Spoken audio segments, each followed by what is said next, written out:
The good part about tough times. Kapag tanggap mo na ang pinagdaraanan mong paghihirap ay parte ng iyong buhay, hindi ka na malulugmok sa depression.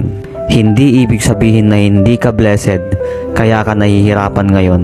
Ibig sabihin yan ay hinahanda ka na sa mga magagandang pangyayari na darating sa buhay mo. Hindi madali ang hihanda ka, pero pundasyon nito para sa mga blessings na darating sa buhay mo. Tough times will reveal to you your true friends. At tough times din ang magpapakita sa iyo ng mga pekeng kaibigan. At ang mga kaibigan na gusto kang samahan sa purpose mo sa buhay. Ang mga the best na ideas ay nalalaglag sa iyong isipan kapag malungkot at nag-iisa ka.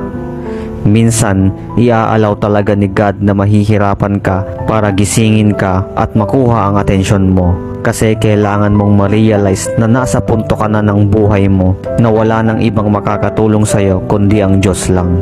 Ang mga pinaka-successful na tao ay kinonvert ang paghihirap sa isang bagay kung saan sila magaling. Inuulit-ulit nilang ginagawa kaya mas lalo silang gumaling sa larangan na iyon, kaya sila naging successful.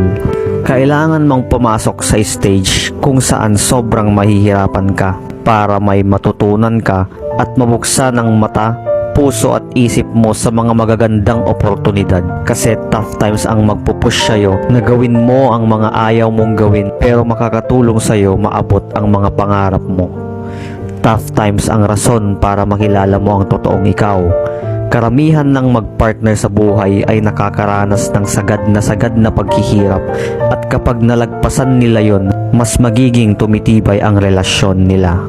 Imbes na magreklamo ka kung bakit nahihirapan ka, tanungin mo ang sarili mo kung ano ang dapat mong gawin para makasabay ka sa sitwasyon na meron ka ngayon, kung paano ka mas magiging better. Lahat ng naging successful na tao, wala kang mababasa sa istorya nila na hindi sila nahirapan. Lahat sila ay nahirapan. Kaya lagi mong tatandaan, kahit gaano kahirap ang pinagdaraanan mo ngayon, laging may Diyos na gumagabay sa'yo. At once na nalagpasan mo na ang tough times, tulungan mo din ang iba na makatawid dito. I-share mo ang pinagdaraanan mo, ano ang ginawa mo at mga learnings na natutunan mo, dahil may purpose kung bakit pinagdaraanan mo yan.